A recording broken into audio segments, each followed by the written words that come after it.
አላውቅም ይሄ መልእክቴ በዩቲዩብ በኩል ይሁን በቴሌቪዥን በኩል አንድ የሆነ ጃይንት የሆነ ፕሪቸር ጃይንት የሆነ ቲቸር በብዙ የህይወት ውጣ ውረድ ተቀጥቅጦ ጥግ የተቀመጠ እሱ ጋር ይድረስ አይድረስ አላውቅም። ግን አንድ ነገር እነግርሃለሁ፣ በደም ኪዳን የተወደድክ በውድ ዋጋ የተገዛ አንተ እግዚአብሔር ሌላ ትርፍ ልጅ የለውም። አንተ ነህ ያለው። አንተን የሚመስል ሌላ ትርፍ ልጅ የለውም። አንተ ጭማሪ ብትሆን ኖሮ ሌላ ሰው አይፈጠርም ነበር። ይገርምሃል፣ አንተ የተፈጠርከው ጭማሪ ስላልሆንክ ነው። እውነቴ ነው፣ አትፈጠርም ነበር አንተ ጭማሪ ትርፍ ብትሆን ኖሮ። እነግርሃለሁ፣ ለእግዚአብሔር ውድ ልጁ ነህ። ውድ ልጁ ነህ። እግዚአብሔር ምስክር ውድ ልጁ ነህ። አሁንም ባንተ ላይ ያለው ፕሮግራም ይቀጥላል ይላል ጌታ። እግዚአብሔር የእንደገና አምላክ ነው። ይገርማል፣ የእንደገና አምላክ ነው። እግዚአብሔር ጋር ዩሴንድ ስሮ የለም፣ ተጠቅሞ መጣል የሚባል ነገር የለም። ሲኖር የሚኖር ብቻ አምላክ አይደለም፣ ቢኖርህም ባይኖርህም ካንተ ጋር የሚኖር አምላክ ነው። ሲትችል ብቻ አብሮክ ቢሆን አይደለም፣ ሲያቅትም አብሮክ የሚቆም አምላክ ነው። ስትጸልይ ስትጾም በቅድስና ስትመላለስ ብቻ አይደለም፣ ሲያቅትህ ህይወት ሲታክትህ በብዙ አስቸጋሪ አረንቋ ስታልፍ እግዚአብሔር አምላክ ነው። እግዚአብሔር የእንደገና አምላክ ነው። ይገርማል፣ የእንደገና አምላክ ነው። እግዚአብሔር ጋር ዩሴንድ ስሮ የለም፣ ተጠቅሞ መጣል የሚባል ነገር የለም። ሲኖር የሚኖር ብቻ አምላክ አይደለም፣ ቢኖርህም ባይኖርህም ካንተ ጋር የሚኖር አምላክ ነው። ሲትችል ብቻ አብሮክ ቢሆን አይደለም፣ ሲያቅትም አብሮክ የሚቆም አምላክ ነው።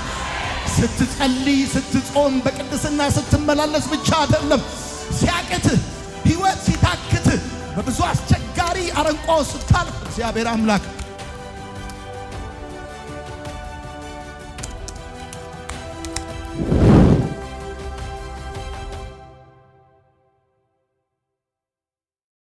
እግዚአብሔር የእንደገና አምላክ ነው ብዬ ስላችሁ በሰው ዘንድ እንደገና የለም እንዳልኳችሁ፣ ሰው እንደገና ማፍቀር እንደገና መውደድ አይችልበትም እንዳልኳችሁ፣ ሰይጣንም በሱ ዘንድ እንደገና የለም፣ እንደገና መስጠት የለበትም፣ እንደገና ማክበር አይችልበትም። አንድ ጊዜ ከጣለ ጣለ፣ አንድ ጊዜ ከሰበረ ሰበረ፣ አንድ ጊዜ ከረሳ ረሳ፣ አንድ ጊዜ ካዋረደ አዋረደ እንጂ የተዋረደውን ማክበር የወደቀውን ማንሳት የተበላሸውን ማስተካከል አይችልበትም። ምናልባት ሰው ጋር እንደገና እኮ ሊኖር ይችላል ብላችሁ ካሰባችሁ ደግሞ ያ የሰው እንደገና ወይ ሁለቴ ከበዛም ሶስቴ ነው የሚሆነው። የእግዚአብሔር እንደገና ሁለት ጊዜ ሶስት ጊዜ ሳይሆን መጨረሻ የሌለው የምህረት ስጦታ ነው። የእግዚአብሔር እንደገና ከሰው እንደገና የሚለየው ለዚህ ነው። የሰው እንደገና አንድ ጊዜ ሁለት ጊዜ ከሆነ በኋላ ከኋላው ብዙ ንግግር አለው፣ ብዙ ትችት አለው፣ ብዙ ወሬ አለው፣ ብዙ ግልምጫ አለው፣ ብዙ ፍጥጫ አለው። የእግዚአብሔር እንደገና ግን የምህረት መጨረሻ የቸርነት መጨረሻ የሌለው ደግነት ነው። ሃሌሉያ! ይሄ እንደገና ለኔም በስቶልኛል የሚል ሰው ካለ እንደገና ለእግዚአብሔር ክብር ያመጣል። በጣም ደስ ይለኛል። በከባድ ሁኔታ ውስጥ እያለፋችሁ ያላችሁ ወንዶችና ሴት ልጆች፣ በአስቸጋሪ የህይወት ምዕራፍ ውስጥ ያላችሁ፣ እንደወደቃችሁ የሚሰማችሁ፣ ነገራችሁ እንዳበቃ፣ ታሪካችሁ እንደተበላሸ፣ ከዚህ በኋላ ተስፋ እንደሌላችሁ፣ በኃጢአት አረንቋ ውስጥ እየማቀቃችሁ እንዳላችሁ የሚሰማችሁ ካላችሁ አንድ የምስራች አለኝ። አምላካችሁ እግዚአብሔር የእንደገና አምላክ ነው። አምላካችሁ እግዚአብሔር የእንደገና አምላክ ነው። እግዚአብሔር እንደገና የእንደገና አምላክ እንደሆነ አዳምና ሔዋን የመጀመሪያዎቹ ምሳሌዎች ናቸው። እንስሳን መስዋዕት አድርጎ ራቁታቸውን ሲሸፍን በእነሱ ተስፋ እንዳልቆረጠባቸው ትረዳላችሁ። ያኔ በዘፍጥረት መጽሐፍ በኤደን ገነት በአዳምና ሔዋን ተስፋ ያልቆረጠ አምላክ ዛሬ ራቁት ብትሆኑ፣ ዛሬ ውዳቂ ብትሆኑ፣ ዛሬ ኃጢአተኛ ብትሆኑ፣ ዛሬ ነፍሳችሁ ቢደክማት እግዚአብሔር በእናንተ ተስፋ አልቆረጠም። ሰዎች በእናንተ ተስፋ ቆርጠው ሊሆን ይችላል። ራሳችሁም ተስፋ ቆርጣችሁ ሊሆን ይችላል። ብዙ ነገር ስታስቡ ከዚህ በኋላ ተስፋ እንደሌላችሁ የሚሰማችሁ ሊሆን ይችላል። አንድነት ግን ነግራችኋለሁ፣ ሰይጣን ይሄን ሲሰማ ከው ነው የሚለው። እግዚአብሔር በእናንተ ተስፋ አልቆረጠም። እግዚአብሔር በተበላሸው ነገራችሁ ተስፋ አልቆረጠም። እግዚአብሔር በትዳራችሁ ላይ ተስፋ አልቆረጠም። በጤናችሁ ላይ፣ በስራችሁ ላይ፣ በህይወታችሁ ላይ፣ በልጆቻችሁ ላይ ተስፋ አልቆረጠም። እግዚአብሔር ራቁታችሁን በጸጋው ሊሸፍን ዛሬም በዙፋኑ ላይ ያለ ኃጢአታችሁን በደሙ የሚያጥብ ዛሬም ደሙ ትኩስ የሆነ በምህረት የተሞላ በቸርነት የተሞላ የእንደገና አምላክ ድምፁን ለእናንተ ያሰማል። መጽሐፍ እንደሚናገር ጠላቴ ሆይ ደስ አይበል፣ በወድቅ እንኳን እነሳለሁ፣ በጨለማ ብቀመጥም ጌታ ብርሃኔ ነው ተብሎ እንደተጻፈ ጠላታችሁ ደስ አይበለው፣ ብትወድቁ እንኳን ትነሳላችሁ። ዛሬ ማለዳ ጨለማችሁ ይነጋል። በዚህ ዓመት ጨለማችሁ ይነጋል። ዛሬ የእግዚአብሔር መንፈስ በውስጤ የሞላኝ ቃል ይሄንን ነው። እንደዚህ በላችሁ አለኝ ጌታ። እግዚአብሔር በእናንተ ተስፋ አልቆረጠም። አሁንም መነሳት፣ አሁንም መውደቅ፣ አሁንም ማሰብ፣ አሁንም መበላሸት፣ አሁንም መሞከር፣ አሁንም መድከም፣ አንድ አይነት ህይወት ውስጥ እየተመላለሳችሁ እጭ ብላችሁ በገዛ ህይወታችሁ ተስፋ የቆረጣችሁ ካላችሁ፣ ቤተሰብ ተስፋ የቆረጠባችሁ፣ ሀገር፣ ትምህርት ቤት ተስፋ የቆረጠባችሁ፣ ከዚህ በኋላ ለምንም አይሆንም የተባላችሁ፣ በሰማይ ያለው አምላካችሁ አጥንታችሁ በእናታችሁ ማህፀን ያዋደደ ሳትፈጠሩ በፊት በስም የሚያውቃችሁ እግዚአብሔር ስለእናንተ ተስፋ አልቆረጠም። ከፀሐይ በታች ማንም በእናንተ ተስፋ ቢቆርጥ ምንም አያመጣም። ከፀሐይ በላይ ያለው አምላካችሁ እግዚአብሔር ስለእናንተ ተስፋ አልቆረጠም። አብርሃምና ሳራ ሁለተኛና ሶስተኛ እድል ከእግዚአብሔር እንደተቀበሉ ዛሬ በዚህ ማለዳ ሁለተኛ ሶስተኛ ብቻ ሳይሆን መጨረሻ የሌለው የምህረት እድል የምትቀበሉ ሰዎች እዚህ ውስጥ አላችሁ። የእግዚአብሔር ሁለተኛ እድል ለአብርሃምና ለሳራ ለ40 ዓመታት እንደነበረ አብርሃም ለእግዚአብሔር ለመታዘዝ 10 ምዕራፎች እንደፈጀበት ብዙ ምዕራፍ ቢፈጅባችሁም እግዚአብሔር ግን ወደሚፈልገው የህይወት አይነት እስክትመጡለት ድረስ እናንተን ከማንሳት፣ እናንተን ከመርዳት፣ እናንተን ከመደገፍ፣ እናንተን ከማስቀጠል የማይደክም አምላክ አለ። አባት ቢሆን ይደክማል፣ እናት ብትሆን ትደክማለች፣ ጓደኛ ወንድም እህት ቢሆን ይደክማል። የማይደክም በፍቅር አይኖቹ የሚፈልጋችሁ ሁል ጊዜ የሚራራላችሁ አባት አለኝ የሚል ሰው ካለ አሜን ይበል። አረ አባት አለኝ የሚል ሰው ካለ አሜን ይበል። ፓስተር ሲሰለች የማይሰለች፣ አገልጋይ ዘማሪ ሲታክተው የማይታክተው፣ አይ የእናንተ ነገር አሁንስ በዛ የማይል፣ ሁል ጊዜ በምህረት የሚሸፍን በደሙ የሚያጥብ፣ ሁል ጊዜ በኃይሉ የሚደግፍ አምላክ አለኝ የሚል ሰው ካለ አሜን ይበል። ወዳጆቼ እውነት እነግራችኋለሁ፣ የወደቀችውን የዳዊት ድንኳን እንደገና ሰራታለሁ ተብሎ እንደተጻፈ ዛሬ ማለዳ የተበላሸባችሁ የወደቀባችሁ ነገር እንደገና ይሰራል፣ እንደገና ይነሳል። ያ የመዝሙር ህይወታችሁ፣ የዝማሬ ህይወታችሁ እንደገና ይመለሳል። የጸሎት ህይወታችሁ ይመለሳል። የእግዚአብሔር የሚወደው የልጅነታችሁ ህይወት እንደገና ይነሳል። የዳዊትን ቤት፣ የዳዊትን ድንኳን እንደገና ሰራታለሁ እንዳለ እንደገና በዚህ ዓመት ቤትሽን ይሰራል፣ ትዳርሽን ይሰራል፣ ቢዝነስን ይሰራል፣ ህይወትን ይሰራል፣ ክብርህን ይመልሳል። የእንደገና አምላክ አይኖቹ ልጆቹን እየፈለገ ነው። እጆቹ አቅም አንሷቸው የወደቁ ልጆቹን ለማንሳት ተዘርግቷል።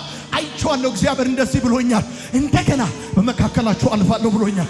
እንደገና ኃይላችሁን አድሳለሁ ብሎኛል። እንደገና እንባችሁን አብሳለሁ ብሎኛል። እንደገና ምርኳችሁን መልሳለሁ ብሎኛል። እንደገና ወደ ክብር መልሳችኋለሁ ብሎኛል። የእንደገና አምላክ እግዚአብሔር አምላካችን አምላክ ብቻ አይደለም፣ የእንደገና አምላክ ነው። አምላካችን አምላክ ብቻ አይደለም፣ የእንደገና አምላክ፣ የወደቁትን የሚያነሳ፣ የተበላሸውን የሚያስተካክል፣ የሞተውን አልዓዛርን በስም ጠርቶ በሕያዋን መካከል የሚቀላቅል የእንደገና አምላክ፣ አፍንጫ የተያዘበትን አክትሞለታል የተባለውን አልዓዛር እንደገና በስም የጠራ አምላካችሁ እግዚአብሔር ዛሬ ማለታ የሞተባችሁን ነገር በሕይወት ያኖረዋል። እኔ አላውቅም እንደዛች ታላቅ ሴት ሬሳ ቤት አስቀምጣችሁ ሰላም ነው ያላችሁ ሰዎች የእግዚአብሔር ሰላም ወደ ቤታችሁ ሳትመለሱ ቀድሞ በቤታችሁ ይገባል፣ ቀድሞ ወደ ሕይወታችሁ ይገባል።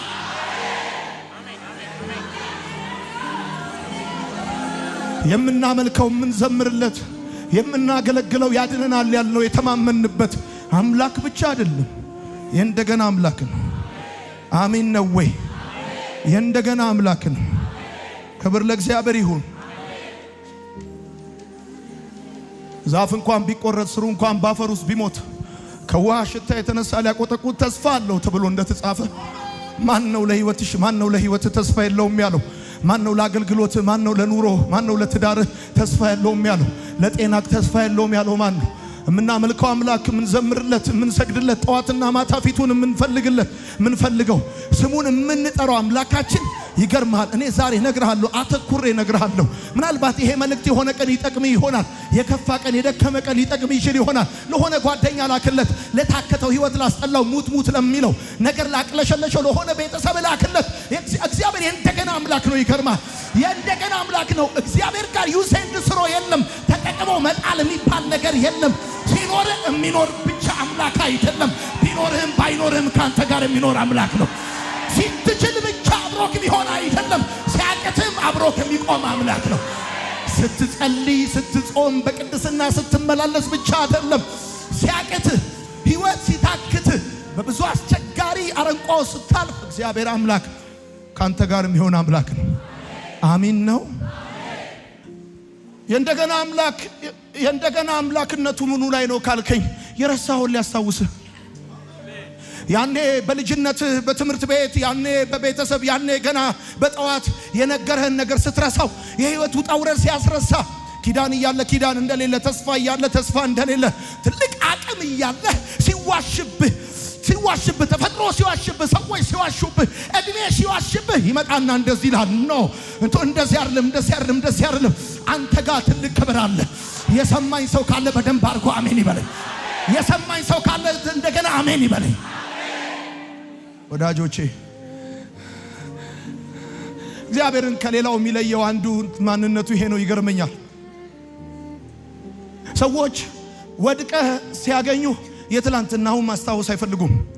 ሰዎች ጠዋት አንበሳ ከሰዓት ሬሳ፣ ጠዋት ወርቅ ከሰዓት ጨርቅ ይሉሃል። ሰዎች ቆሽሸው ካገኙ በኋላ ትላንት ማን እንደነበርክ ሊነግሩ አይፈልጉም።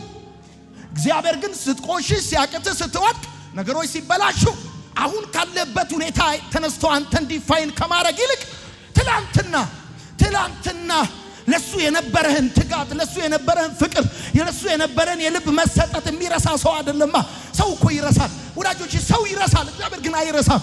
በትንሿ አንደበታችሁ በትንሿ ልባችሁ ገና በወጣትነት እድሜያችሁ እጃችሁን አንስታችሁ ከጉልበታችሁ ተንበርክካችሁ አገልግሏችሁ ስታበቁ የሆነ ታይም ላይ መታችሁ ስትደክሙ ድንጋይ አንስቶ በእናንተ ላይ የሚፈርድና የሚያስፈርድ አምላክ አይደለም። የረሳችሁትን የሚያስታውስ የእንደገና አምላክ ነው። ብዙ የረሳችሁት ነገር እንዳለ አስባለሁ። ብዙ የረሳችሁት እኔ ብዙ ነገር ረስቻለሁ። ይገርማችኋል።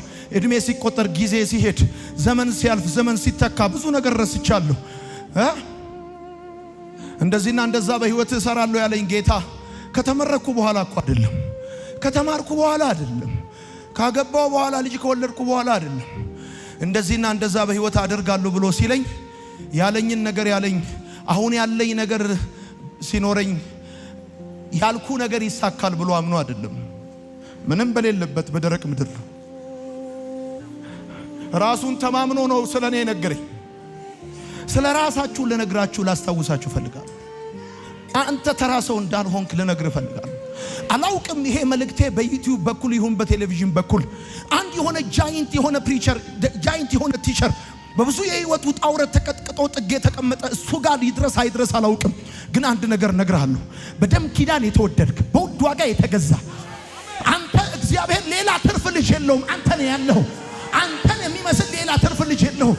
አንተ ጭማሪ ብትሆን ኖረው ሌላ ሰው አይፈጠርም ነበር። ይገርምሃል። አንተ የተፈጠርከው ጭማሪ ስላልሆንክ ነው።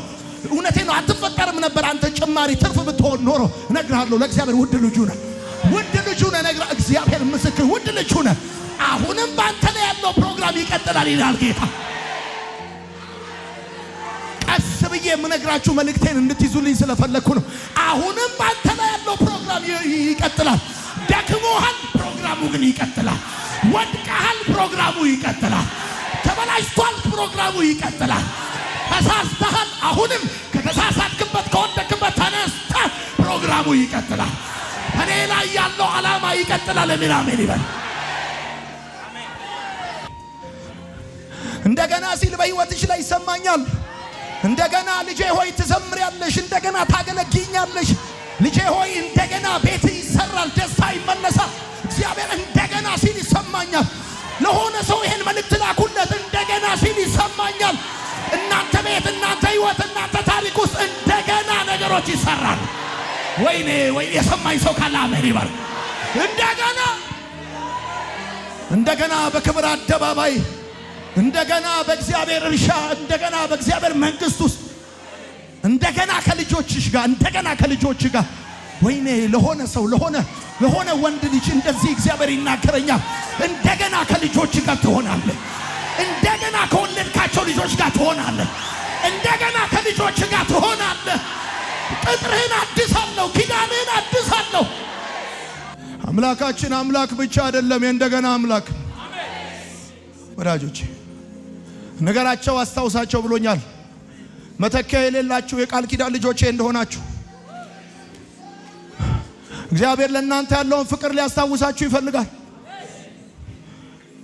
እና ብዙዎቻችሁ ከዚህ መልእክት በኋላ እንደገና አምላክ እግዚአብሔር እንደገና የትላንትና የአገልግሎት ህይወታችሁን፣ ጸጋችሁን፣ አቅማችሁን፣ ያንን ራእይ መገለጥ፣ ትንቢት፣ ያንን ህይወታችሁን እንደገና፣ ቢዝነሳችሁን እንደገና፣ ትዳራችሁን፣ ህይወታችሁን እንደገና፣ ያጣችሁትን ጤንነታችሁ እንደገና ጤንነታችሁን ወይኔ የሆኑ ሰዎች የሚያምን ሰው ካለ አሜን ይበል። እንደገና ሪስቶር ያደርጋቸዋል እግዚአብሔር፣ አዲስ ያደርጋቸዋል እግዚአብሔር። ልክ የኩላሊት እጥበት እንደሚባል ልክ እንደዛ እግዚአብሔር አምላክ የስም እጥበት፣ የአገልግሎት እጥበት፣ የህይወት እጥበት፣ የብዙ ነገር እጥበት በኢየሱስ ስም ያደርግላችኋል። ወይኔ የሰማኝ ሰው ካለ አሜን ይበል።